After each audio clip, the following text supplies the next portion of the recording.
Well, and welcome back to Not in My Lifetime podcast, episode 47. Now, today, as per usual, as per usual, the other two co-hosts that I usually have on these shows today aren't here today, both quite busy, but I'll be back on soon. Alex and Danny, big up to them both.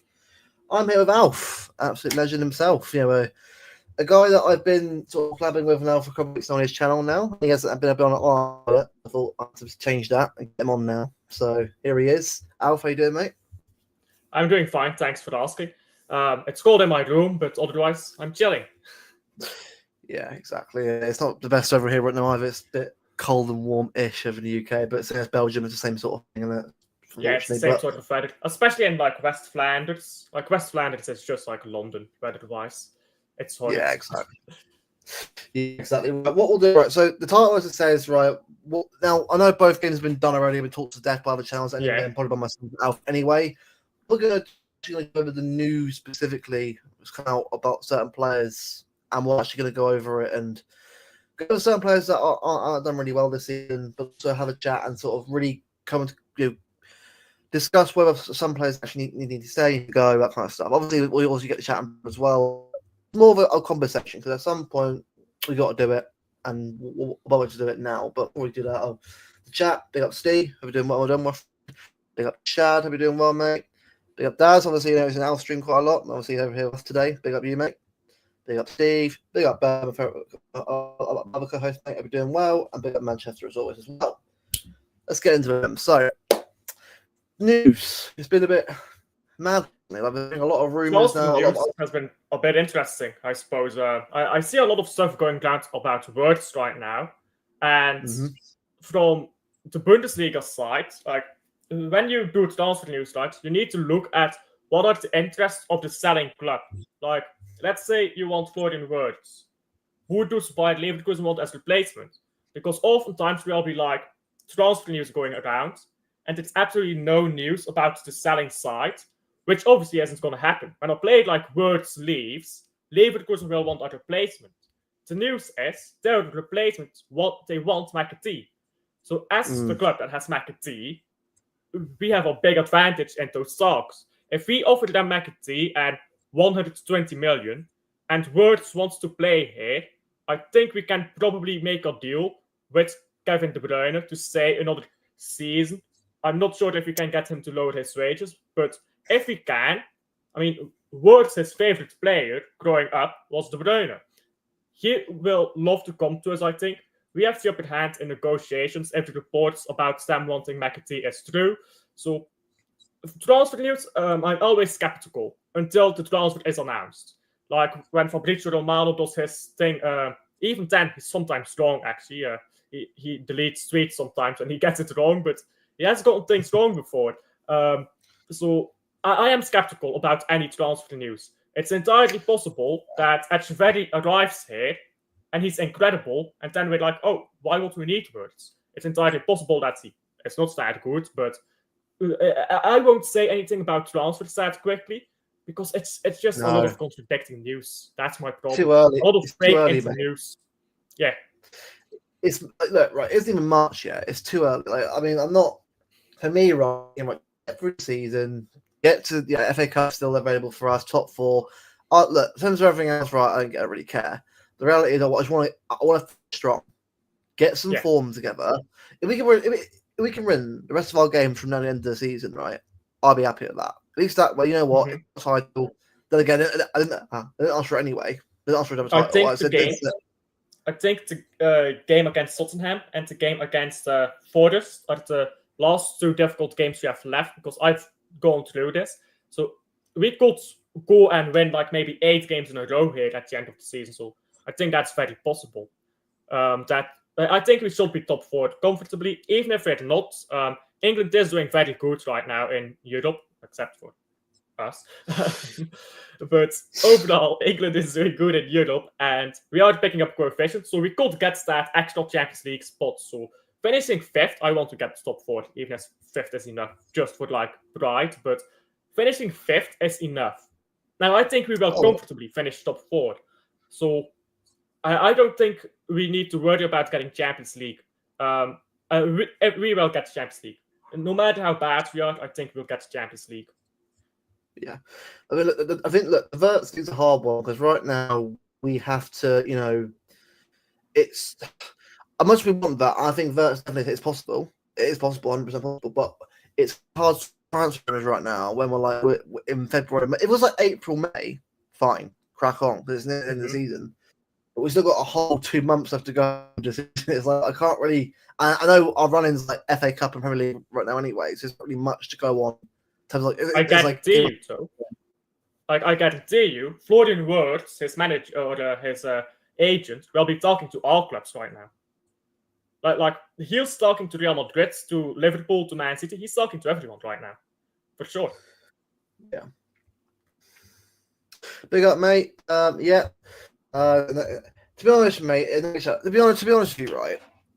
This channel is not necessarily positive or negative. It's kind of like your opinion. You say what you want. I'm never ever going to say people they can't say what they want to say. It's like I'm not going to be sitting here ultra positive because that's a little bit disingenuous. Obviously, if positive out, we'll obviously go into it because I mean I'm talking about Alpha agrees with me as well. I hate being this low on the team right now. I'd be feeling good about it. We can't sit here and pretend that things are okay. We have to be a bit. We have to acknowledge where we are right now. But we do play well, and we game pretty well. Also, a big up and talk about it, like Newcastle. It's just that I can't pretend to do that because that's not my nature. There's not Alf. There's probably a lot of well on the same here. Like, well, obviously, we'll go over the top.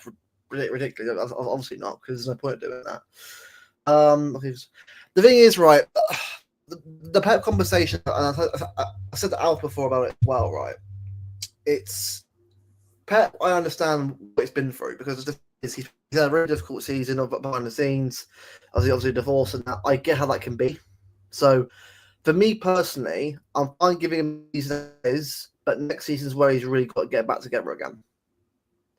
That's where, because if you want to talk about Pep, here is the thing people need to understand, and this is something Man City will have to grow to learn because we grew up on Man City being a small club. Even when I was young, I'm younger than most, but even when I was young, Man City was a mid-table team. We need to learn about Man City that we are a big club and that things go differently here. And managers, no matter how good a manager is, some managers just reach a limit that they can't get over. Sometimes they hit a challenge that they are not made for. So if you are Pep in, Pep out, I respect any opinion. I'll debate you if I agree or if I disagree. I'll debate you if I agree. I like playing devil's advocate. Pep Guardiola is absolutely not a faultless manager. If you want Pep Guardiola sacked, which I do, by the way, since Feyenoord, not anymore because it won't save the season, but since Feyenoord, I wanted him sacked. That might have saved the season because Pep Guardiola has never been in the situation that we are in. He doesn't know how to reverse it. He simply doesn't. That is not something he's ever had to deal with, and he's admitted so much himself. He's admitted to many faults of his own. If you want to criticize that, go all in. Go all in, because here's the thing. Jose Mourinho. How old was Jose Mourinho? And most people say he was washed. Same age as Pep is now. Well, he was 1 year older. So, it's difficult to say with managers just because in the past they were great. Jose Mourinho was great. Listen, I think Pep Guardiola and Jose Mourinho were the same level. I think Jose Mourinho had less resources. That does make Pep worse. It also does make him better because he won more trophies. Jose Mourinho reached a moment when he just couldn't hack it anymore. He lost it, and once you get to that point, there is sometimes no coming back. Sometimes it is. Like taking a break. Pep Guardiola had his moment at Barcelona, where it was a goal. Okay, I stop for a year, I come back, and he was better for it. He was better for it, for stopping for a year.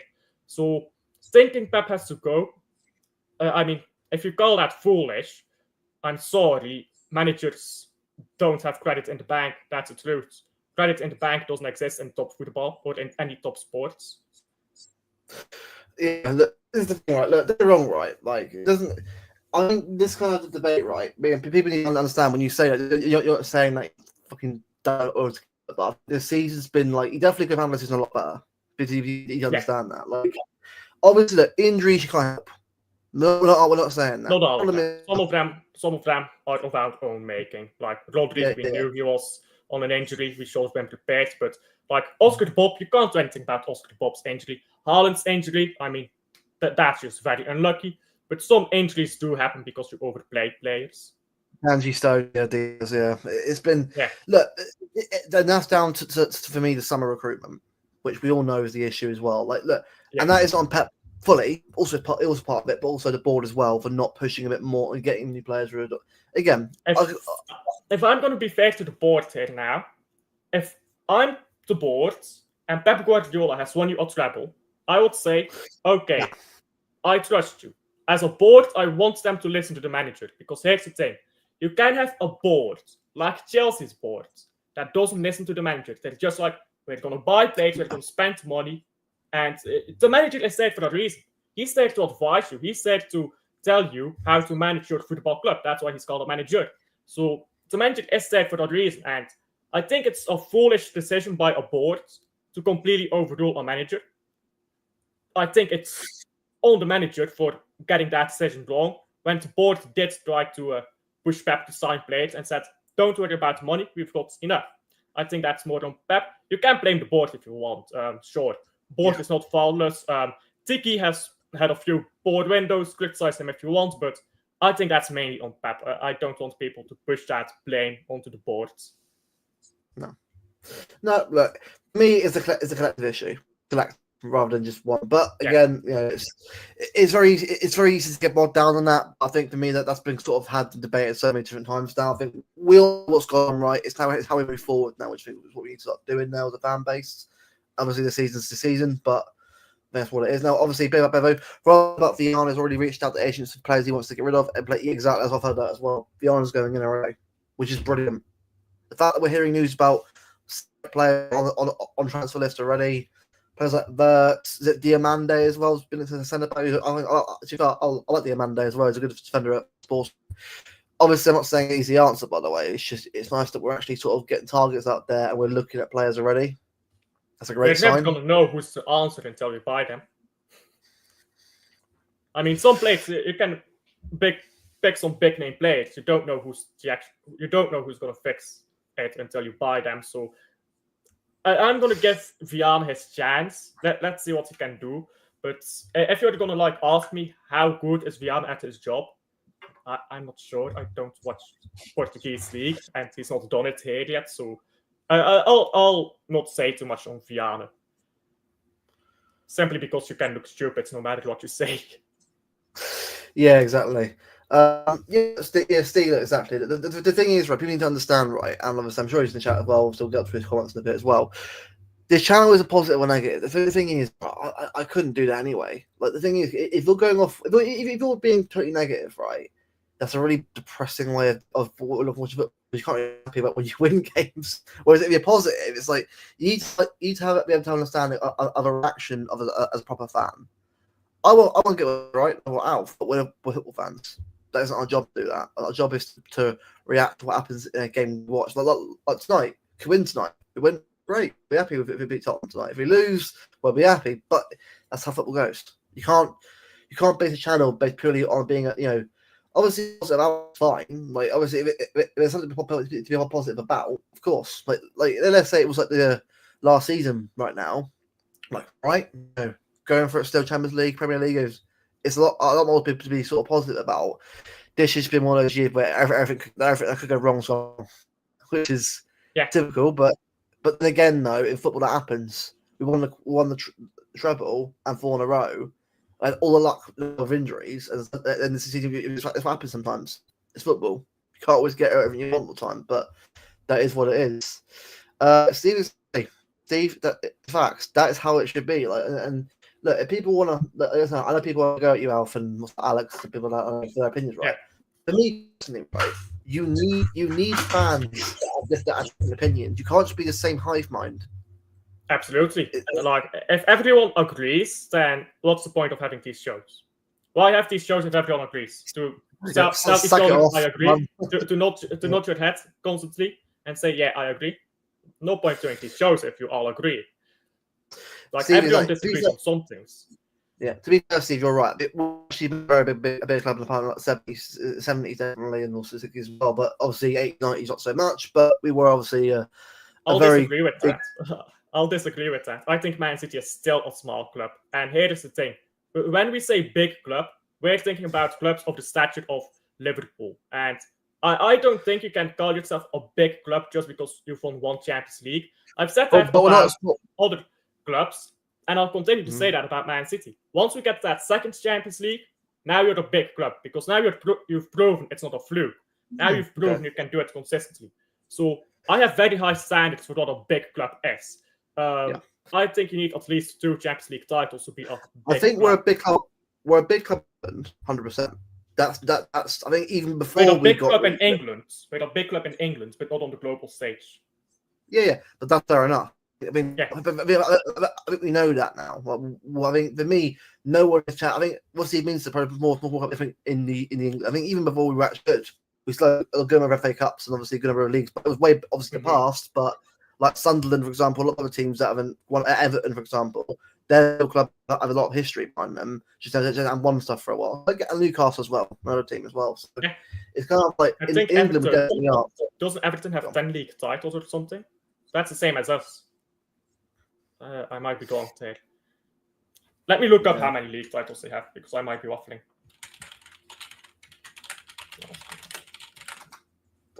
Thanks, mate. Yeah, look, I mean, unfortunately, mate. Okay, they have 9 league titles. So we did surpass Everton. Yeah. Big up, mate. Now, look, honestly, look, much into what happened on Twitter and that guy's reaction, but we'll leave that. That happened last week. Because I'll be honest, it's never before, right? You don't have to make me like that. Just don't make lies up about people. It's football. It ain't that deep. Stop being a knob. Honestly, who cares? Go after the argument, not the person. Yeah, exactly. Yeah.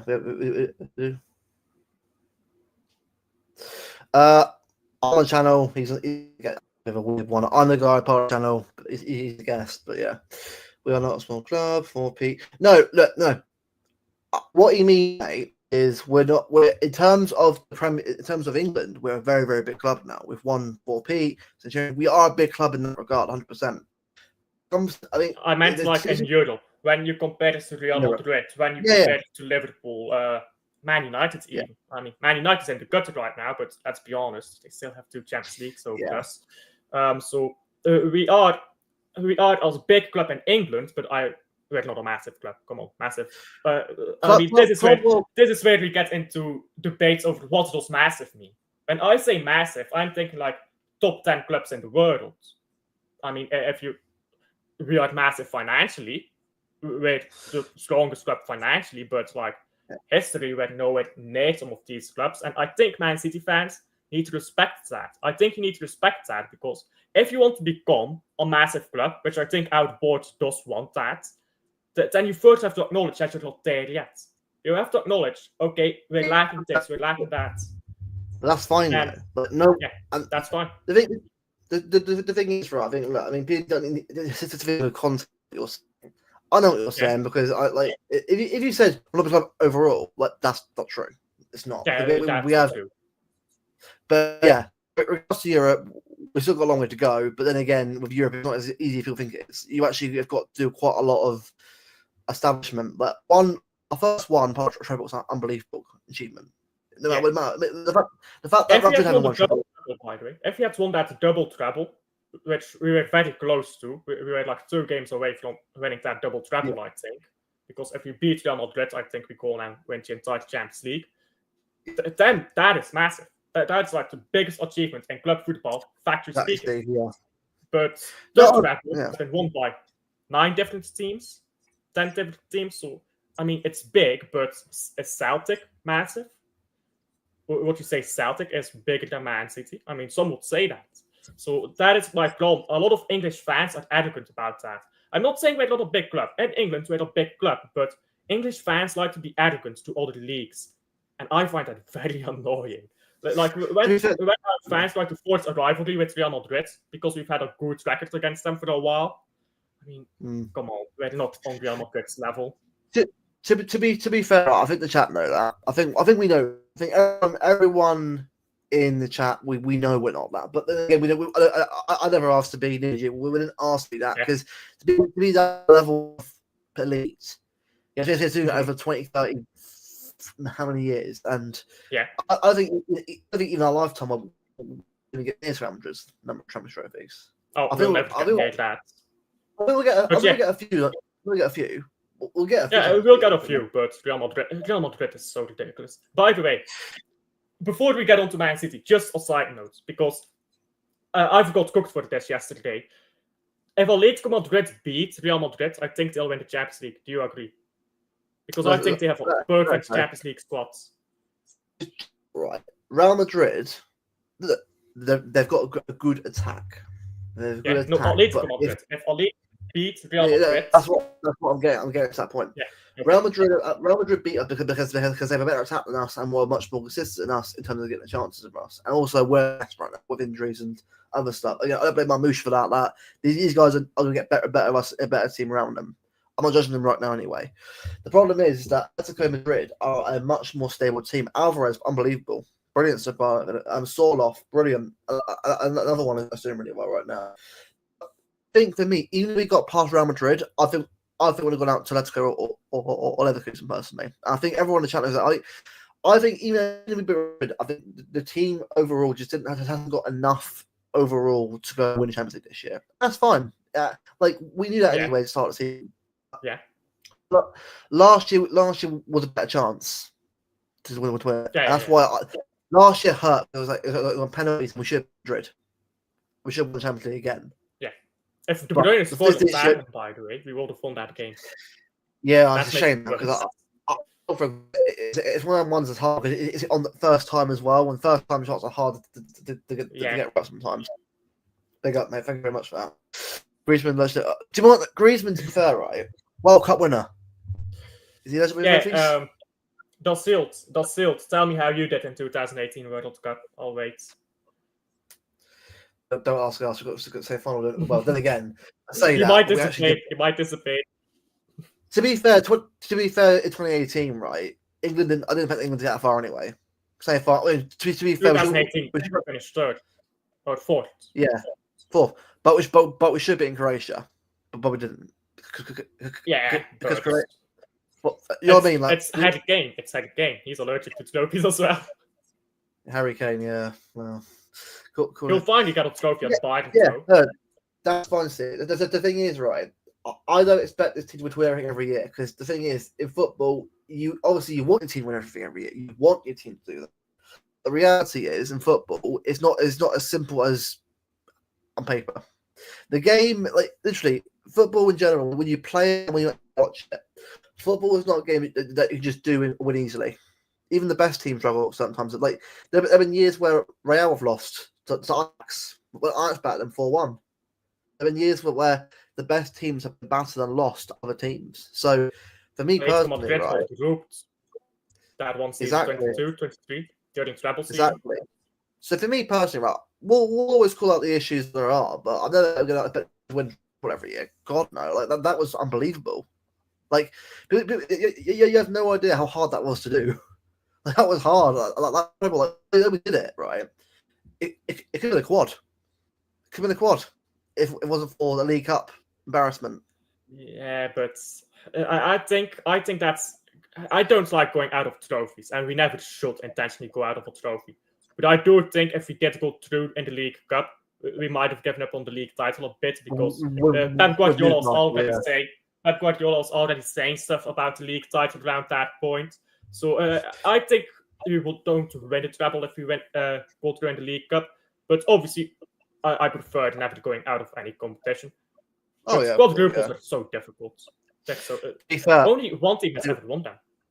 Yeah, I do agree, Ash. I do agree with this. I think the thing is, 22, Benzema carried them massively, and we should have beaten them. But against Benzema, Courtois. Replace Benzema with Lewandowski, they could still get those goals. Replace Courtois with any other goalkeeper in the world at the time, they would have been 5 goals down to us. They would have been 5 goals down in the final. Courtois should have won that Ballon d'Or, I think, but attack is biased. I did say as well in that quarter final, we should have won in that 22 final. early goal, bang, bang. But you got to stop punching them immediately. Think of it as a boxing fight. You got to hit them quickly, because if you don't hit them quick enough, or you get one in, you get slam dunked. That's how it works Madrid. And unfortunately, 2022, our defense let us down. Sounds like American there. Defense, not defense. You don't want to be dragged down. You don't want to be dragged down into that slog, because Real Madrid has the big moments in them. Real Madrid just has that big moment in them every time, especially Champions League. And people said, this was so funny by the way, when Ronaldo left Real Madrid, people were like, yeah, now they're going to struggle Champions League. Okay. Vini stepped up. No. Benzema stepped up. It's just Madrid. Exactly, mate. Exactly. We missed each other. That first leg, we should have won like 8 or 9 that first leg. And if we had Haaland that day, we probably scored 8 or 9. That was the one time where we had a goal-scoring striker. Don't get me wrong, right? We won back-to-back titles, right, without a striker. That's unbelievable. Yeah. But that's not because we wanted to do that. That's because we didn't have a striker. And that was world class by Pep to be able to adapt to that. But it's better to have a striker. Like Kevin De Bruyne, bro, those 2 seasons, mate, unbelievable. Like I said before, right? Kevin De Bruyne should probably have a door to his name. If 2018, I hate Roberto Martinez so fucking much, So if you don't know the story, the Belgian FA, I'm about to go on a rant, my apologies. The Belgian FA had a choice between Roberto Martinez or Jean-Marie Pfaff. If you don't know who Jean-Marie Pfaff is, he is a Belgian footballing legend. We could have had him. Instead, they chose Roberto Martinez. Roberto Martinez left out most clutch goal scorer. Raja Nainggolan has scored in every big moment for Belgium. Great player, boy. Great player, England. Criminal to leave Raja Nainggolan home. I tell you right now, Raja Nainggolan, 2018 France, that was the exact game he would have scored if we had taken him with us. And if we beat France, which I think we would have, because France was not that good, they were just very good on the counter. If we beat France, we win that final. And De Bruyne would have got the Ballon d'Or for that, because Hazard did not have a good year in the league that season. De Bruyne did. They went in third. Yeah, exactly. Mate, when De Bruyne got that first goal, no, honestly, when De Bruyne got that first, De Bruyne in that game, was unbelievable. Like him and that first game, 18-19, when he got 3 assists and third goal every time I watch him. He skims that ball past. I was like, what? How's he doing 3 assists, and somehow he should have had more. Yeah, 3 assists. I think he should have had more. The thing is, though, I remember the third goal that Sterling scored. A lot of people here don't actually talk about it very much. How do you get that ball skimmed across the ball on the floor at that speed, Sterling? How do you like? I think it just hovered above the ground. It's so ridiculous how he passes the ball. I don't think I've ever seen a better passer, like ever. I think the chat can give me here as well. If Kevin De Bruyne had not won a Champions League with us, it'd have been a crime. It would have been an absolute crime. I'm very happy that he ended up winning the Champions League. Aguero was already a crime. It was already a crime not to win that final. But Silver as well, and the Silver winning company as well. But I think Aguero definitely he should have won. That would have been beautiful by the way. And last season, winning goal against Chelsea in the final. That'd been a great way to talk. Didn't we give him a medal? Because if you don't know, by the way, for the chat, anyone who doesn't know how medals work, because I know a lot of confusion around this. When you win a major trophy in football, the club receives 40 medals, and they're required to give the first 26, I believe, to players who were on the registered squad, and the rest of the medals you're allowed to freely distribute. So I do believe that we gave one to Aguero, but I'm not sure. So he didn't officially win it, but I do believe he's gotten a medal for that after he won the treble. Fact check me on that if I'm wrong, because I know we did give one to Cancelo. Yeah, bear with me. Right. Okay. Alf, you can answer this question, mate, because you're yourself. Is De Bruyne the best Belgian player in history? he's the best in my lifetime because I've not watched Belgium since after the World War. My grandpa thinks Enzo Schifo. Enzo Schifo, according to my grandpa, and my grandpa knows ball. So I'll say De Bruyne. My grandpa will tell you Schifo. It's definitely not Hazard. Hazard was tragic for us. Look at Hazard in all the big games for us. He just disappears. But he does a nice trick sometimes, so people rate him. Just disappeared in all the big games for the Belgium, so. I mean, one player I think that for Belgium didn't do. I think Lukaku. I mean, don't get me wrong, right? Lukaku at the start of his career was a brilliant striker. Everton, West Brom, brilliant. Chelsea didn't know what happened. It just didn't really seem to work Chelsea the first time around. He was brilliant internationally, but. Oh yeah. United, Lukaku is our top goal scorer on virtue of having played with better players.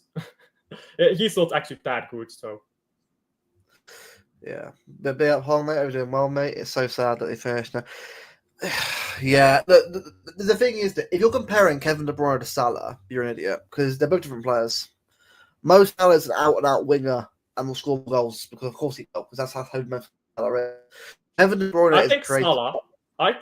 I'll interject it. I think Salah deserves the Ballon d'Or this season. However, that doesn't mean he's better because it's Ballon d'Or. It favors attackers. Like, if we're being honest, Ballon d'Or, if you look at Ballon d'Or winners, it favors attackers. Vinicius Jr. was not top 5 player in the world in the season that he was second. Ballon d'Or is just weird. I think he deserves the Ballon d'Or, Salah, and he will get it.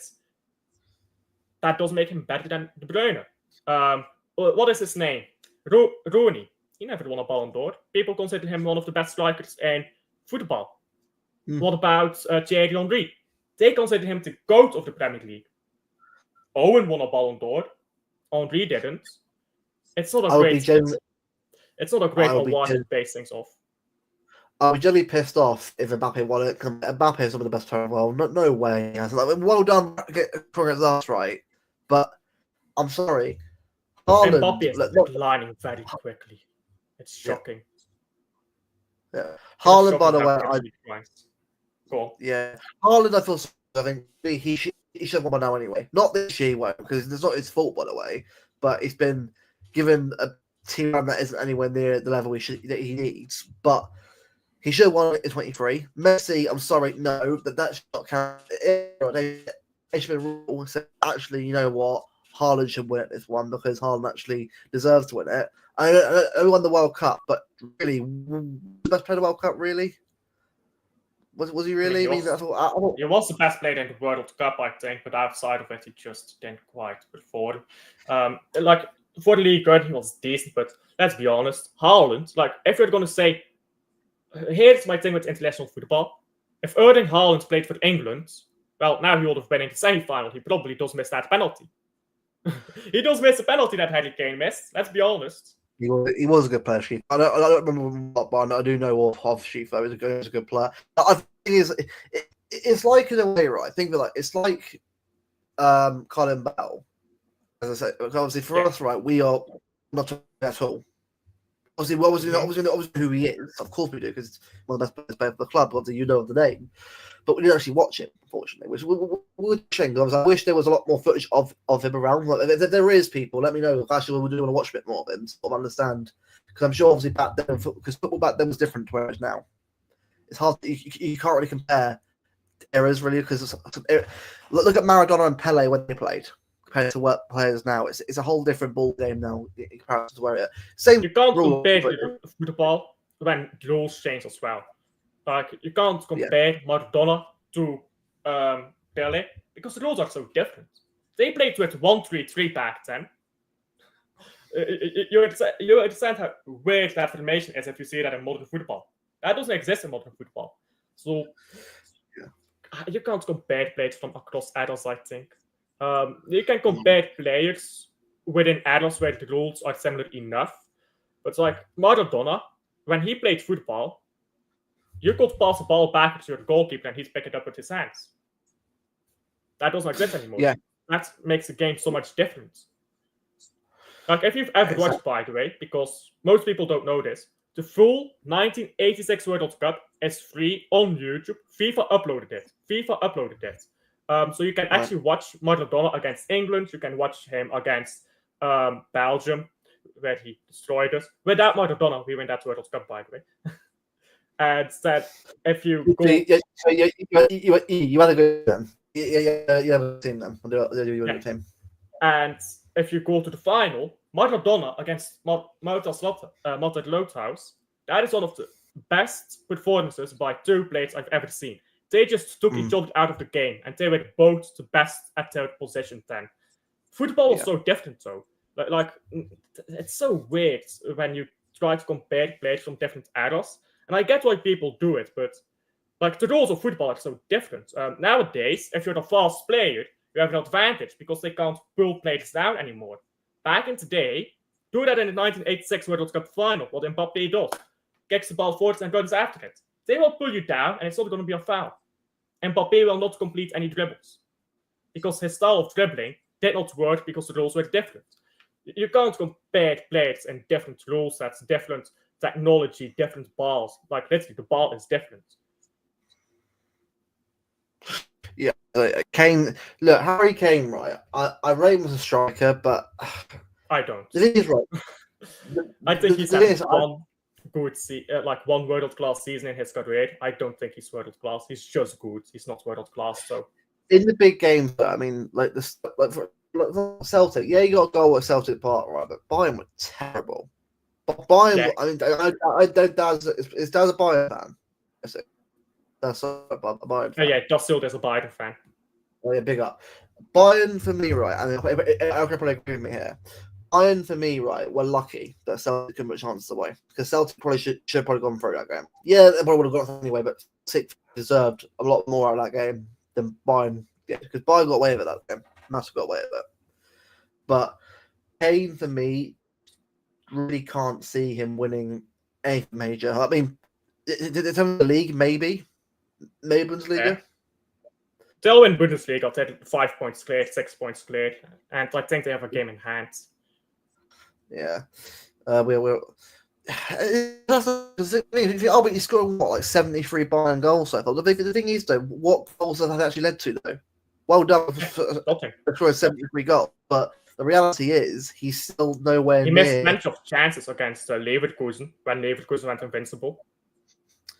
Yeah, and to be honest with you, Patrick Schick's a bit well, it's a bit of something, but I like Patrick Schick striker anyway. But I've not seen enough of him. Well, I was Leverkusen a little bit. I obviously like Verts and Frimpong anyway, but obviously, Leverkusen's a team is a decent. Leverkusen are one of them teams right there. I think they're good players in that team, but I wouldn't say probably Verts world class. I wouldn't say a lot of them are really world class. Really, they're all together same level, but sort of.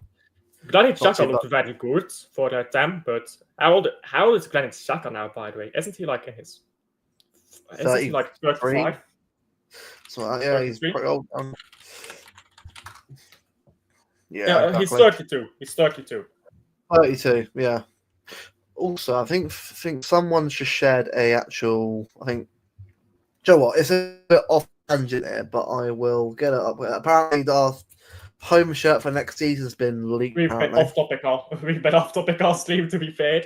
But it's you know what I mean. I'm not going through both games because we all know the issue anyway. But I'll share with you the actual kit. I'll have a chat about it. Let's go load through it. Right, that's our home kit apparently next season. I don't like that. Do you know what it is? Right? I'm not against having a sash, right? But it just looks a bit like a weird white line. If you have a sash, I think it needs to run through your kit.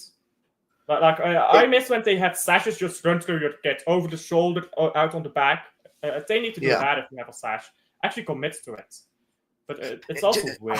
It just looks a bit naff, doesn't it? Like even this year's one. I mean, the 0161 around the front. I can't get what they're trying to go for. It looks a bit weird around it. Yeah, but I think our gets this season look ugly. Both of our kits look ugly. One. Purple one? What? Sorry, the burgundy one. that we've got. That one's okay. That's what. And also the away one I love. It's like the old '99 kit we had in the playoffs. It looks ugly. I get it. It's history, but it looks ugly. I'm sorry. I'm not going to think it looks good. I actually prefer the '99 kit to that one. Because the '99 is a bit more. Yeah. Works more. I think that one it doesn't really work. It looks a bit more well dressed. Exactly. Yeah. Yeah, Kane, absolutely. Why does the blue shirt? Why does blue? Exactly. What? It's not even sky blue. It's not even sky blue. No, it's not. It's like a darkish. How it gets like an awful lately. You remember the ball kit? Exactly. Travel year home and away kit. It's brilliant. The home the badge in the middle. You know what it is? When we have good kits, we win trophies. 17-18, really clean kits. Because then third. Purple kit. Yeah, purple kit was brilliant. The treble season, that is our best kit, by the way, in like at least a decade. The treble kit, both kits were great. Yeah. Both kits were great in treble season. We went to treble. I figured it out. It's not a curse of the community shield. It's because of our kit. If you have a bad kit, we won't win trophies. So if we have that as a kit next season, we will not win a trophy. So please make a petition. Go suggest they change it to something else. Bring back the 2012 kit. I really like that kit.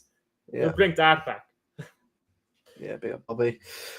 Kit. It was the away kit. Well, our kits that year were brilliant. They were really, really good that year. Like everything about the club was brilliant. It was even that yellow one we had. The yellow and black one was nice. Looked really, really nice to you. And obviously, it was the other one. Yeah, I know. Well, even last year's kit is it that white one? That's the white turtleneck I didn't like though. I think it was a decent kit, but it wasn't great. I know what you mean. Yeah, it's a hard one, Mish. But I think that kit though, I hope that's fake. I hope that's not true. If that's true, I mean, look at the swords, footy headlines. Yeah, footy headlines. Yeah, exactly. Haaland's debut goal. Yeah. You like? Well, see, everyone's different. Obviously, what like and prefer about kits. Me personally, I think the treble season 17-18 was a good one. I also don't like V-necks. I think V-necks are backwards to wear. Like this instead of like rounded. Yeah, I know what you mean. It's a hard one. It's a hard one because I mean, I would really love to have some like. Well, I think this year's kits could have been really good, but I think the problem is like we've just been such a bad season. And and also it's funny how I like the 19 kit we brought back, and now we're like the third tier again. It's funny how that works. But we beat Plymouth, so we beat Plymouth, instead getting relegated to third division. Actually, have you checked on the championship? Because I checked in a stream earlier. Plymouth have actually been playing all right. They're climbing up the table now in championship. To be fair, I do championship. I get them to survive. Oh yeah, he's good. To be fair, I've been watching the championship this year. Right, it's been a mad league this year. Like, yeah. Have you watched the Grinnell division this year? Although I'll be real with you though, I really can't see any of those top three teams doing well next year. Look at the level this year of the three. Like the problem is, in the past, the championship had good teams coming through, like Brentford, Fulham, Southampton, many years, Brighton, Bournemouth, because they were good teams that came up, invested in their teams, went again. Everyone just from parachute payments to sort of get through. Now it's like what's the point? Yeah, it's just they'll just take the parachute payments and fight in the championship. If West Brom I think if West Brom goes through the championship playoff thing, I think West Brom have a bigger chance to survive than anyone else. Because if West Brom go through, I think they'll actually spend money. Because West Brom is one of those clubs. If they had more money, they might be able to get through the championship, but they just can't. Let's be honest, they can't. The last time they played in Premier League, they were awful. So, West Brom is Michael Richards. Oh, mate.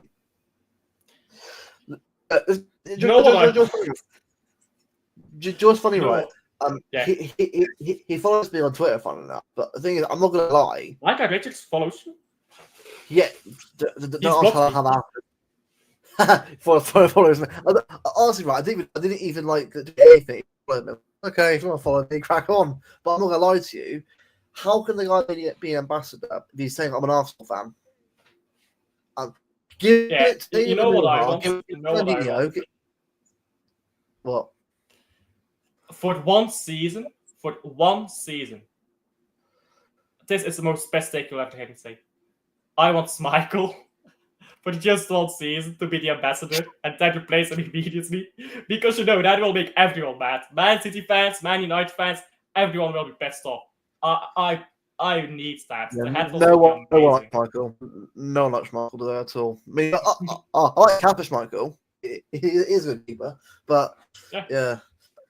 It's not right. I wouldn't mind a change. Like, Puma aren't bad, but I always felt like I want a change up. I think Adidas would be a bad change up. I mean, Nike we've done before. I don't mind Nike, but not for I me. don't think. You want a good gadget producer. Club Brugge gets like 5 every season. Those gets like 5. Yeah, because to be fair, I mean. My European team's final because I like final, and obviously I usually get their kits from every now and again. But I always find that the European kits are so much nicer compared to what they didn't get. I mean, sometimes you actually do get some good kits over it. Sometimes you do get some good kits over it, but a lot of them be like the same, all the same sort of design.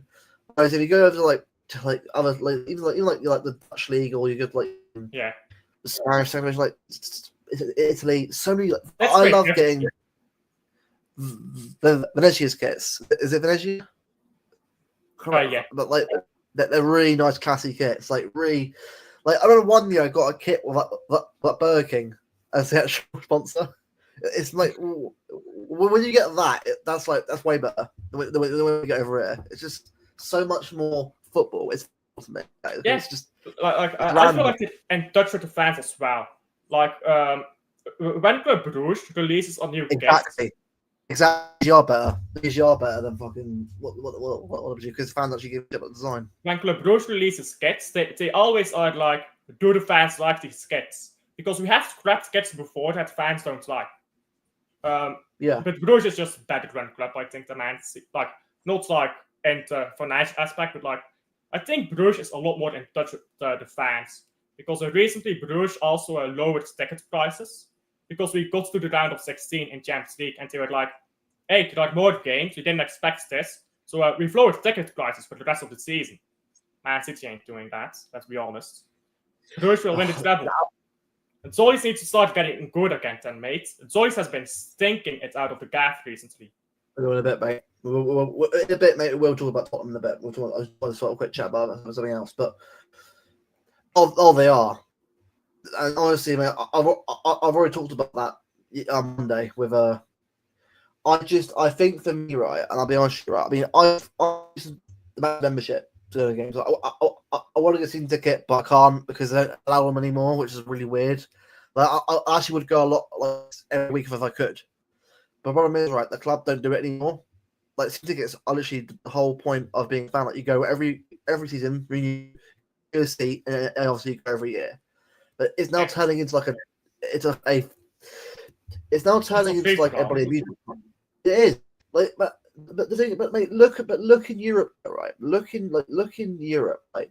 Even Real Madrid have kept their core fan base still because they've kept the together. Barcelona is a bit different, but Barcelona is still the same. AC Milan. Why are these big clubs in Europe? You know why? If you look at Club Brugge is doing so well with keeping in touch with the fans because Club Brugge fans, Club Brugge have some problematic fans. I know we have Nazi fans.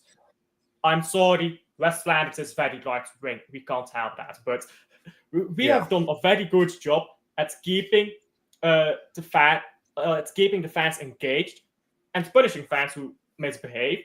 But here's the thing: we've never allowed tourist fans in too easily. We've always made sure that the best tickets go to season ticket holders. And we have increased the amount of season ticket holders. We're trying to build a new stadium. Know what Club Brugge is planning to do once the new stadium is finished? Lower ticket prices. most clubs increase ticket prices when they build a new stadium. Club Brugge is going to lower them. That is how you keep match-going fans engaged. You need to tell the fans, we care about you. And if you do that, they will be there every week. Man City is not showing that. That's the truth. But the thing is, though, mate, you can still make money and keep the fans on side. Yeah. But it's what I understand. No, we will make more. Well, you can make more by making it right. I'm not against you doing it if you want to, right? But you've got to be fair with what's going on. The core fan base, right? Yeah, not you. You and me, right, are very young, and we're still obviously a long way to go from getting towards the age of a lot of the older fans, right? But at some point, I mean, at some point in the future. But the fact of the matter is, right? We know, right, that how the fans are treating us is great. So again, the core fans, the ones who've been going way longer, deserve a lot better than this because they've been going. They deserve to have their seats still there. They deserve to have the chance to support their team home and away. And the fans just aren't treated with any kind of respect anymore. And it's like the ownership have just thought, right, treble done, money time. Like you can get money while still being successful. You can do that. It's just, but you're right. This is when a lot of the core fan base departs to like non-league team because the reality is, right, the non-league team. They care about fans. Exactly. The Premier League has become like this massive Disneyland league where teams just treat fans with a lot of disrespects. Like it's all yeah, like mate, I'm planning on going to a lot more European games. Like I want to sort of experience it myself. I'm like, it looks incredible. Like the fans treat a lot more respect. It's a lot more. The only European game I've ever been to from Man City is Club Brugge. That's the only European game I've ever been to. But that was because I had a ticket for the Club Brugge stand, so I was obviously in the Club Brugge stands. I mean, we didn't need that win as Manchester City. Let's be honest. I can root for Club Brugge when we play against Man City because let's be honest, Man City doesn't need to win usually against Brugge. I get that, but the thing is, right, for this guy, right, 25 years going to City goal, that's incredible. That is like so he's been going like. By the way, he's been going since before I was born. Yeah, but going for like what's like 1990 2000, like since the start of the millennium. That's incredible. That's a long time, man. He's seen quite a lot of team change from relegation towards mid-table and mid-table towards top six. Seeing that must be a journey in itself. I was going for longer than that, like 70s, 80s, and way back then, which is obviously even different times back then. These are the fans you're losing. For what? Absolutely. Tourists, like not fans from other countries. That's different. That's great because they're still fans coming over supporting the team. It's tourists that that ruin it because they're not there to support the team. Yeah, they're there for content. They're there for a day out. And here's the thing: there's also a lot of season ticket holders who sell their tickets because they can sell tickets for a bit cheaper because the prices are so high up right now. What's that? Foden, I'm guessing. What is that?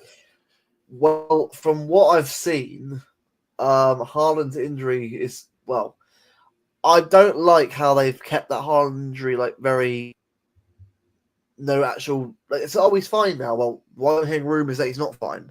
Why are you lying to us? Please lie. If out for a month, tell us. I'd rather be told the truth than we can be back next game. Stop that bullshit. I won't he's out of season. All right, well, crap then. But at least I know how long he's out for. Well, I don't understand it. Like, if the guy is feeling 100% right, off for 2 or 3 weeks, rest up, recover, come back again. I'd rather Haaland fully fit than Haaland play through pain. Big up Wim. Yeah, it's a Belgian League format But here's the thing: the Belgian League format, I like the playoff system, and I mean, most of you don't get, so I'm not going to bog you down to it.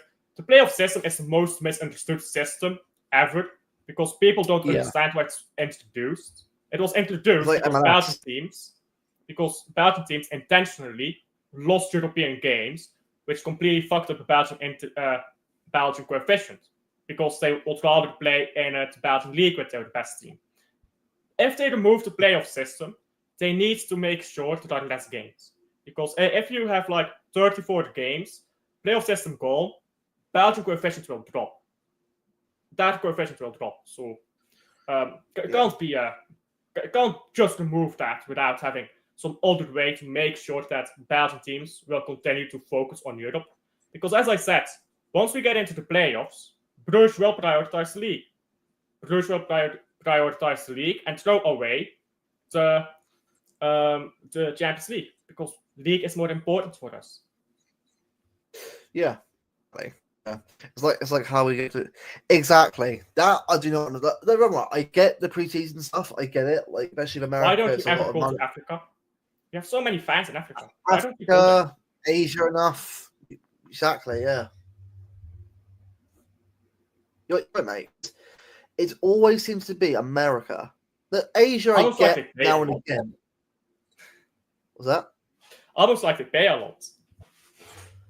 Yeah, I don't understand like why it's all, and also meeting greets, right? But you actually get it over here. Like the fans, the fans in their own country don't even get this shit the way other fans do. Like I'm all for other fans getting that, of course, but do it for everyone, not just because it helps with PR. Yeah, I've heard that. This is what I mean. That new stand should be for season tickets. That's what it should be. Then you have new fans coming in. Like I would get it. Like if they want to make a new stand full of tourists, then I assume the idea is to make another stand completely for the season ticket holders. But that's not what they've done. Yeah, but I'm fine with that. I'm fine with that because at least that way you're keeping the core fan base together, getting more tourists in. So either way, everyone wins that situation. But that's what it should be. What's happening. Not screwed at core fans. This has to work. Yeah, that sky bar. Yeah, honestly, the amount of like sky bars we've got now, like and all this like stuff, right? Come in Tottenham's ground. It's what I think. But it's what it's coming to, mate. It's what it's coming to. Yeah. I have not gone to a game of football, like in the stadiums. I have not gone to a game of football in 3-4 years. Like it's way too expensive. Yeah, that I think is ridiculous. Like passing on to friend, like that should be allowed. Like if you can't go, right, my friend can go. Boom. Yeah. I can't understand why I can't do that. You can do that very easily over here. Right, right. Is Ghent? Well, where are Ghent? Ghent is a team that loves to play good against big teams and then dissipates whenever they play anyone else. When they play against a big team, they will turn up. Because aren't Ghent top of the league right now? Ghent, aren't they? No, Ghent is 7th. Sorry. I get used to pronouncing the name from you, probably. So that's fine. I do watch a bit of Belgian league. So Henk top of the league. I like clear by right now. Henk. Genk is 4 points cleared. Let me check. But when we go into the playoffs, Genk will be 5 points cleared, and Gent is 9 points behind us, 11 points behind us even. Okay. So when we go into playoffs, that will be 6. I'll go Bruford 3-1 then. If we scored first, we will destroy them. If they scored first, it will be a long night. Yeah. Well, right, yeah. We'll get to Tottenham a little bit before we end the stream anyway. But obviously, I think Pep should be able to get a win tonight. Exactly, yeah. That one. Sponsors and TV show. Exactly, which is really sad, by the way, because the thing is, the fans. Here's the thing, though. If the fans are such little financial impact, if the stadium is such little financial impact, why not lower the prices so that the fans can get in there and you have a better atmosphere? And better atmosphere means you perform better in big games and you get more TV revenue. Just saying. I'm completely behind 894 group and all the groups together. Like, I'm all for it. I want to sort of, we all are. We're all behind them. But the club have got to realise this. You're not going to get successful and be in these Champions League title races again without us behind you. We were the big it's a reason big behind thing for players to have that fan support there. Like, go back to Stamford Bridge under Jose Mourinho. That place was, I mean, people talk about like, oh, it's such a small stadium. It's a tight stadium, so everything is close together. It's loud. Yeah. It's very loud. Now it's not anymore. Now that place is quiet. But under Jose Mourinho, you best believe Stamford Bridge was alive when there was a big game going on. Must win. It is must. It has to win tonight. Pep Guardiola. I guess we can start talking about the Tottenham game now. Pep Guardiola is if he loses 4-0. We cannot lose 4-0. This is what I mean. Exactly. The atmosphere of that game was a big reason behind us beating Madrid 4-0. I'm not saying it was the reason, by the way. It was part of the reason we won the game. The players did it as well. Everything piles up. Everything stacks up. And it's definitely a starting point, though, to have a good support when you come out. The thing is, Ange Postecoglou is the worst manager I have seen in the Premier League in at least 10 years, maybe more. He has shocked me. He has shocked me every week. How that man is not sacked yet, it's beyond me. Every week, he shows me that he is dumb. Like, I'm not saying that he's incompetent. No, I'm saying he's dumb. I'm saying there are better managers in League 2. That's how bad this guy is. I think a League 2 manager from some random club, I don't know, whoever is in League 2, would do better. Exeter City. Give their manager the Tottenham job. He'll do better. That is how bad Ange Postecoglou is. We know how they will play. I've done a preview where I did a hypothetical back 5, and then we would have a 5-2, 1-2. So obviously we're not going to play like that, but the idea was this is how you beat Ange. Now pick some of these ideas of this counter-attacking style of football and import it into how we normally play football, which tends to be 4-4-1-1, 4-4-2-2 on defense, and then whatever that shape is when you attack. But we need to import some of counter-attacking ideas. This is something that a lot of people need to do as a mental exercise sometimes. Think about how you won't play, but will still win. Think about a way you don't want to play, but you will still win if you play that way. Once you've done that mental exercise, take the best parts of that and put it into your system that you like. If we do that, we should destroy these guys. And I'm talking about like 3-0, because they have the worst defense on counters I have seen in a long time. And we need to profit off of that. If we don't, that is simply down to the manager. Like this team, play for play, they are worse. Tactically, they are horrid. Pep Guardiola needs to find a way. This, by the way, is probably the truest statement. We need a bigger say. Also need to be together. The problem is, the fans aren't together right now because of this season. What we need, right, is to get a run of form going. We need a run of form where it's positive results. You'll see us calm down a bit, simmer down. All right, cool. FA Cup win that. Chill. We go again. That's what it'll be.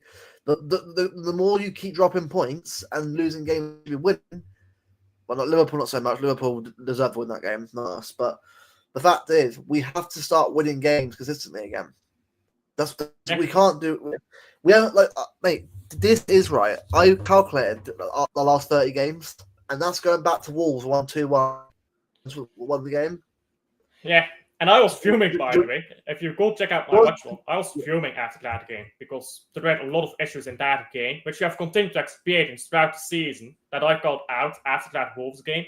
And that Wolves game, I think a lot of fans had a bit of head loss after that game. But it is big. People ignored the bad stuff. People ignored the bad stuff when you win. And that's not good, by the way, but it's the truth. People do ignore the bad stuff when you win a few times. So winning a few times will help a lot with togetherness in the fan base. It's not scoring like Salah. No. Savio will be good for us. He will be a good player. He needs a better team system around him, but that's all for the debate. I agree. Last 30 games, right? The last 30 games, 1-12, drawn 4, lost 14. Won only 12. Last 30 competitive games, won 12, draw 4, lost 14. That's like a mid-table to relegation team level form. Well, it's better than relegation, let's be honest. Look at the relegation teams right now. I think mid-table towards relegation, about 11, 12 players probably. But that's how bad. I mean, that is hard for, and you've got to say, 14 losses. Like 14 losses this season. 14 losses in the last 30 games. 14. Yeah, but we didn't lose any game before that, did we? For the Wolves. Well, no, because the start of the season we actually won most of our games and got a draw here and there. Yeah. So we actually so that was our first flop. Not Arsenal. It was Wolves away and then Southampton at home. So M2 we won, then Tottenham away in the cup we lost. Yeah. And after that we went on. Because what was it? So we actually went on a 5-game losing streak. Then we actually our last 6 games, we've lost 4 and won 2. Our last 6 games. That's terrible. That is terrible. Luke, it's round 3. I want you to guess. How many games did we lose all season in the 4-beat season? So last season, how many games did we lose all season? Not counting Community Shield, because that's not a real game. So the 4-peat season, the 4-peat one. Yeah. Right. So in the league, it was 3 minutes. 3 lost in the league. Yeah. So right, Carabao's 4, FA Cup's 5, Champions League is 5, isn't it? Because Champions League. It's not officially speaking. We lost 5 games all season. We've already lost more than that. And 4-beat season, 5 games. Double. Almost triple the amount of games lost. Yeah, and season is not done yet. Bro, exactly. This is what I mean. Do you know how many games we lost in the 4-beat? In the treble season? Right. Southampton. No, that's what I've got. Carabao Cup, Southampton. That's a loss. Bear with me. Tottenham, United. With me, Liverpool. I think. Was it 4? Yes, 4. The season before that was 6. We lost 9 games. Are you telling me that if we lose one more game, we've already lost the same amount of losses? The season before that, we lost 6. So that's 15 games in 3 seasons. We lose one more game this season. We have lost the same amount of games this season as the 3 seasons before that combined. Bloody hell, mate. Well, first off, I should have how good have it been last few years? It's been brilliant. Yeah, absolutely. But wow, that if that's not a drop off, I'm not sure what is. I was a mouth, but that's why the summer. Well, look, we'll actually do a stream discussing the summer a bit more. I'm not doing it now because it's February. I'm not literally right. Discussing it now is pointless because the reality is it's just be rumors. Nothing. We don't know what's actually happening. No, exactly. So until we get towards the end of the season, you'll probably start seeing some stuff going out. But 100%, we must improve. Challenge next year. I'm not asking to win. Challenge. Being a title. This season is so bad. I need to win something next season. It doesn't have to be the league title, but if we don't win something next season after this season, we have to. Definitely 100%. Have to win a trophy next season because this season has been that bad. I need some compensation for this season, I need compensation. The thing is, if it is, mate, that's when the competitions really, really must start. The fact of the matter is, right, if we get players and Pep Guardiola still cannot get wins, then the problem is no longer the players, is it? No. But again, I think for me, people are afraid to have a conversation. But look, we're not saying that Pep is a terrible manager. He's not. He clearly is not a terrible manager. The problem is, a great manager. When you're here literally a decade, it's a long time in football, by the way. Look at Wenger. He was here for a long, long time himself. You have to keep reinventing yourself constantly. As I said before, Pep needs to reinvent himself again. The way we're playing now, mate, it's too easy. It's too easy. He reinvented himself in the treble season. Like, let's be honest, he's only reinvented himself really once, because if you look at the two seasons where he did false nine, that's not reinventing himself. He just went back to Barcelona tactics, and it worked. But when you actually talk about reinventing yourself, we're talking about the treble season.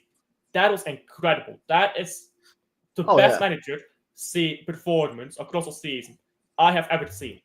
That treble by Pep Guardiola, if that is not brilliant, I'm not sure what is. However, once you reach a certain height, it's very difficult to get back there. Lionel Messi only scored 91 goals once. You can't expect Pep to keep doing that. Is Pep going to reinvent himself? Yeah, I'm not asking himself to. If Pep reinvents himself, people are talking about, Pep Guardiola won the treble. He was so great. He did this. I'm not asking Pep Guardiola to get back to those heights. I'm just telling you, he's not going to get back to those heights up front. He's never getting there again. No. He can win his titles in the future. He can be great for us in the future. But the performances he has put in, I mean, if we actually step back and think about how ridiculous those are, no one can ever double those performances. No one can do that twice. And if he can, then he has cleared authority. But we're asking him to do the impossible, which is come back to the level he was at when he was the greatest manager in the world. If it is, mate, I don't want to see that again. Like, I'm sorry, right, but the reality is, if we start tonight, I'm just. Nico has a midfield, Gordy. Nico has a midfield. He has to be. He has to be. But again, like for me, the midfield eights need to be replaced. They need to be. Sorry, the eights. Yeah, we need new players. I think Kovacic can do a job off the bench, but Gundo would like to have to go. Can. Yeah, 100%. Yeah. The issue is, mate, the problem is, you could do it again if it was a weird game. The problem is you have to reinvent yourself again. You can't fit with this team anymore because the team's already been through it all and done it all. And some players clearly have won it all and I've said, you know what, I've done it now. Not everyone has. Let me ask you a question, by the way. Let me ask you a question. Yeah. Are there any managers who play Pep Guardiola style of football, better than Pep Guardiola? And I'll give you some time to respond to that, and then we'll get back to you. Ooh, wait. So what? Do you think anyone better? Sorry. Anyone who can play Pep Guardiola style of football better than Pep Guardiola? Yep. No, it's him. And people said the same thing about Johan Cruyff. And Pep Guardiola took Johan Cruyff's football and was better at it. And Johan Cruyff took the football from his coach at the Dutch team. Football, there will be a footballer, most likely someone who comes from Pep Guardiola, who was a Pep Guardiola player, who will become better than Pep Guardiola in his own style of football. Pep Guardiola's revolutionary ideas are 18 years old. 18 years. You're asking him to change his entire philosophy at this point because his philosophy is becoming outdated. That's a simple fact. It is becoming outdated. When you look at the treble season, that was the least Pep Guardiola season Man City ever saw. We were direct, we were quick on the counter, and we defended incredibly well. Bayern München had most of the ball. We're asking Pep to change his style. So if Pep changes his style, I think he can do it again. But he has to change his style first because it's not working at the moment. Yeah, exactly. Look, I think for me, right, look, I mean, next season. We'll obviously get to that. We'll see what happens in the summer. But I think in terms of tonight, we'll talk terms tonight. If we don't win tonight, then I don't know how we. The thing is, right, it's hard. By the way. Bring up a lineup builder so we can go through the lineup as well. I think for Tottenham, and I'm not sure if you'll agree with me here, I would rather have Tottenham have 70% of the ball than we have 70% of the ball. Because Tottenham does not know how to break down a team. Every time I watch them this season, they don't know how to break down a deep block. Like, they look clueless. Son, like, I'm fine with Rico Lewis marking Son for no other reason than Son is finished. And we should be. They have such little threats against a deep block. They are very good on the counter, but that's all. Like, really, that is all. And if we don't give them a chance to counter, we just defend deeply and counter ourselves, they will crumble. So we should definitely play with counter attack in mind. Yeah. Right. Formation-wise, is it 4-3-3? Is it? Was it 4? I'm trying to think what actually it is. You mean that we are playing right now, or that I want to play? Right. Well, let's say we play right now. Let's be realistic as well. Okay. Realistic. Let's pick 4-2-3-1. 4-2-3-1. Gotcha. Yeah. No worries. Because we'll have that Nico Gonzalez double pivot with, I believe, Kovacic will play. So we'll have that double pivot, I think. And I think that it will become like a box midfield when Rico Lewis inverts, because let's be honest, Pep is playing Lewis. Yeah.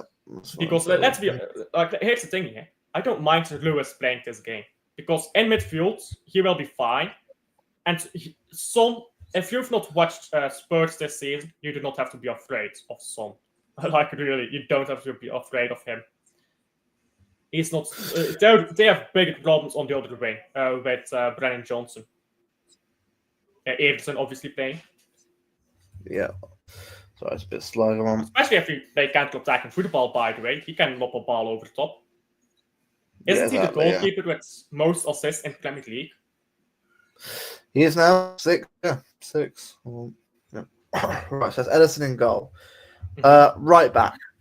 So, are we going Rico or different? So this is how Pep Guardiola will play, yeah? I think it will be right back Rico Lewis, and then Husanov will be there as well. And Husanov will go into the right back area when Rico Lewis pushes up. Okay, bear with me, Alan. Just a bit slow today. Come on.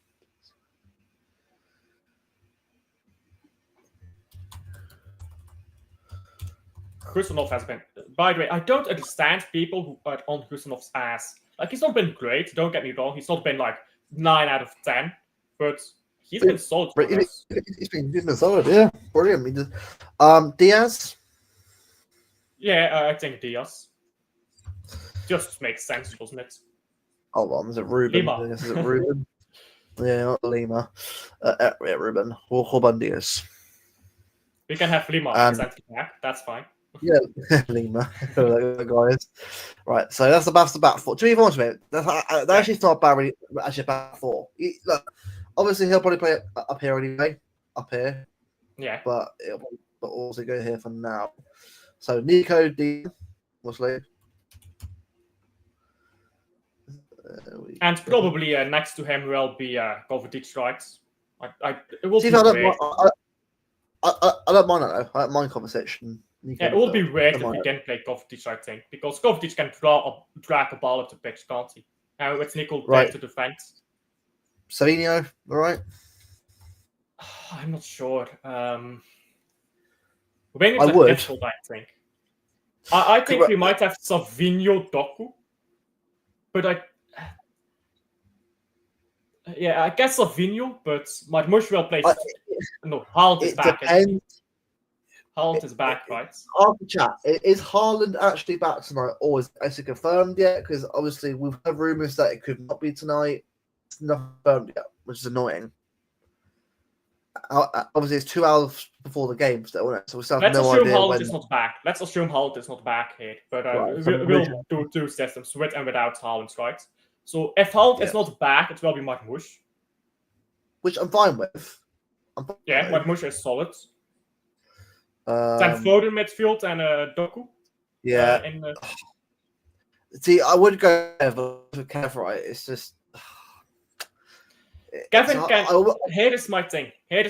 When we play against Liverpool, people get on Kevin's ass because obviously he played 40.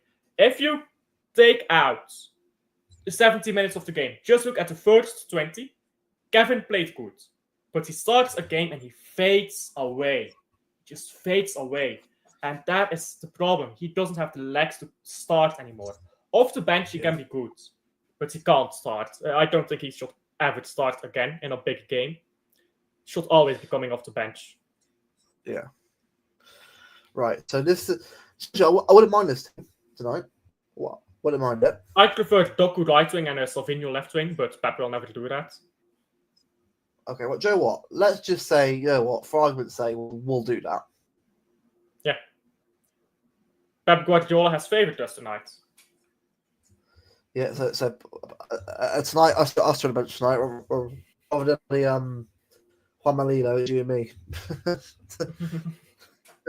So, look, for me, right on this team, right, it's actually not bad team at all. Obviously, get it right back there, get a midfielder here, much better already. And you want to know what I would do now personally? We can make like a separate one. This is wild. So we're gonna go to a 5. So this is what I will do personally: 5-2, 1-2. Okay, so this is our team if it was Pep. Yeah, this is what Pep will do. This is what Pep will do. And now here's my personal team, which is a 5-2, 5-2-1-2, I guess. Not sure that it's that. We can obviously, just we'll shift it about right. Okay, go on. So I would have Nico Gonzalez and Kovacic there, and Salvinho would be on the left, on the right, and Marmoush on the left. So Salvinho and Marmoush will be up top. So Salvinho on the right and McAtee instead of Foden. Okay. Because Foden has been bad. Like, no two ways about it. Foden has been bad. We need to punish him. Like, I'm sorry, you do need to punish players who play poorly. How do you get the player? Click on the pencil thing. Alright, okay. And then you scroll down to remove. I'll remove. Okay, cool. Scroll down. Like I say, McAtee. Is McAtee even on this? He is. Okay, then yes. Cool. Alright, so Marmoush there. And Doku there as well? No, instead of Doku, we would have Grealish. Okay. And Grealish would play as wing back. This is interesting. definitely interesting. So and the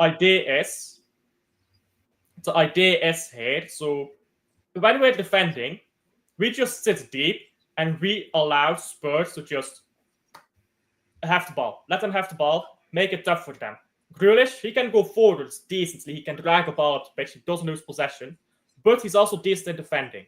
So he can play as that wing back role, I think. Then you have Lewis on the right, can do the same thing. And if Son gets past Lewis, he has to deal with Kusanov. If he gets past Kusanov, he has to deal with Diaz. And let's be honest, Son this season, he ain't doing that. We've got fast players forwards. Salvinho, Marmoush, McAtee is decently fast. So they should be able to break quickly. And when we're defending, it's going to be a 5-2, a 5-2-1-2. But when we go forwards, you're going to see Salvinho drag to the right. When we go forwards, Lewis will invert and go into midfield. And you'll have Grealish on the wide areas. And then we'll revert to a back three with Kusanov, Diaz, Gvardiol. And then we'll just spin them up the pitch. So I think it's a system to just switch quickly. That's the idea. Switch quickly. You let them push up, and then you switch quickly when they lose the ball. And that's how you beat Tottenham. I like that. Now, obviously, Pep will go for this because it's 5 back anyway. He will never do that. He will have a seat if he was watching this stream by now. I think, what? 5 back? But to be fair, it does help us out defensively. It does. Yeah, it does. I'm not against trying new things in this case because I think we have to. I think it's just so easy to beat if you let them have the ball. I think they're just so incompetent in attacking. you just make it difficult for them to score. They will hurt themselves. So that's really the main idea behind this. Let Tottenham make their own mistakes. Force them to find something. They won't because they're shit. And then you hurt them on the counter. Now, Pep Guardiola hates counters. And if he saw this stream right now, we would be banned from the Etihad. So we need to be careful. This is secret information, guys. Don't tell Pep Guardiola about this. But obviously, Pep is not going to play like this. But if he can take some of those ideas, and implement them into a style that Pep would normally play, that's going to help a lot. But that will help a lot. Maybe just play a 4-4-1-1 and sit deeply and play balls up to Marmoush. Try to see if Marmoush can hold on to them, lay them off with Salvinho. He is quick. He can run at it. Maybe you want to play Doku instead of Grealish. Can Doku the defensive third? That's a question. But if Pep thinks so, Doku is rapid. Try to play balls off of Marmoush. It would, of course, be better if you had Haaland in that, by the way. If we had Haaland, let's assume Haaland is fit for this one. Then you would just have Marmoush in attacking midfield instead of McAtee, and Haaland in a striker. Yeah, exactly. So it's obviously so far, still waiting to hear back from whether or not he's actually going to play tonight. Don't we? Obviously, still not sure do we yet on whether he's fit or not yet. But hopefully we'll get some news on that soon.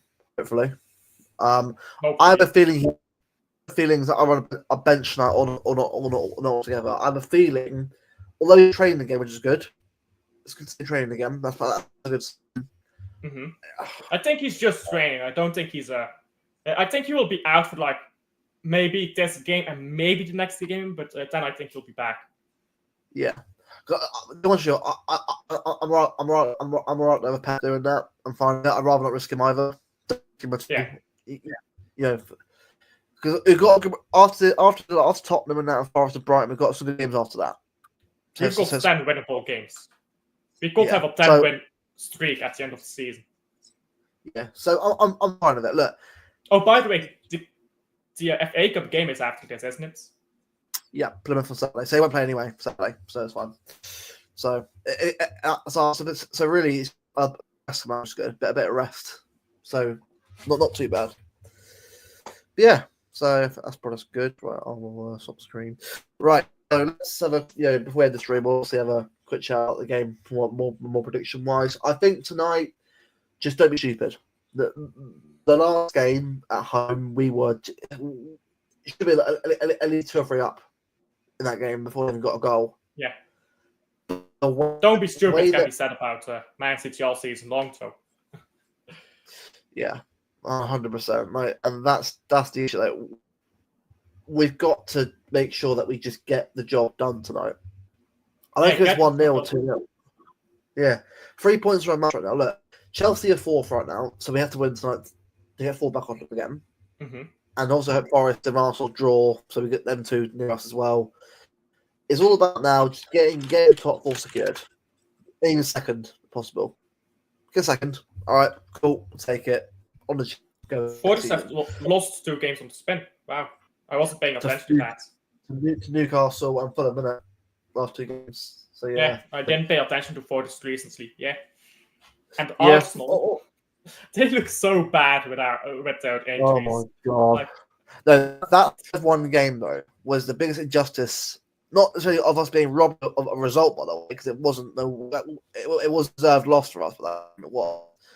But the way they got 5 goals that game, what are we doing that game? Like that is if you want to see injustice, goal Westerlo 3, Club Brugge 4.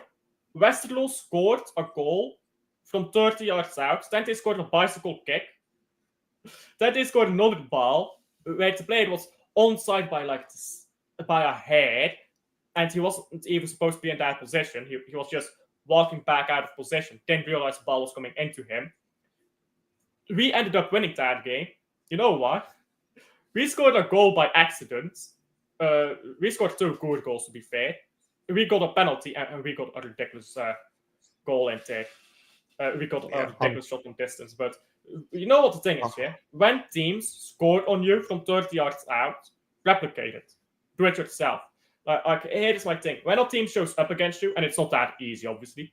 When a team shows up against you, it means they're up for the game. And I think we were not up for the game too much against Arsenal. I think we needed to be more than that in that game. And I think our midfield dropped away again. That's what I've been talking about all season with that midfield. They can play very well. Like Bernardo Silva, Kovacic, De Bruyne, that midfield works incredible for 30 minutes, and then it falls away. And all of that collapses. PSG, Brentford, Arsenal, and so on, Real Madrid, it comes after 60 minutes because midfield gets tired. We have young players now, we should be able to avoid that. So as long as we don't collapse, we will concede a goal. We will concede a goal because clean sheets are illegal. But I think we should win. I'll go 2-4. 2-4. I think we'll concede twice to some scummy goal, dumb defending. But I think we should hammer it out the defense. I'll go 3-1. I think, you know what? Just get me the win tonight. Get the win. Get the 3 points. Game. The reality is, right, I think I care more about the FA Cup right now, obviously, because obviously that's a trophy to win. That's a good chance to win a trophy this year. But obviously, league slump. Well, I want to get top 4 secured. I know it's top 5, but top 4 is what I want to get this year. I want top 4 as well. Yeah. But yeah, 3-1. Leave it if you want to chat already. Subscribe to Alf. I will leave a link in the description after the stream's done. I want to link over as well, so you can subscribe to him. He's on road to 1K himself, a long run. He's doing some great content, great watch-alongs, great videos. Obviously, great guy. I showed him on Friday with MCT Connect. Is it 7 p.m. our time, 8 p.m. your time? Something like that. For my time, it's 8 p.m. So yeah, you're not 7 p.m. our time. Yeah, so 7 p.m. So yeah, make sure to go subscribe if you're ready. Big up Alf, obviously coming on and being a guest for the last hour and a half. Our show today, a chat popping off as always. And yeah, we'll see you guys again for another stream. I'm online tonight with Bringing the Blues tonight for a analysis of the game. So it should that as well. We haven't already. Until then, guys, see you soon for the stream. See you, everyone.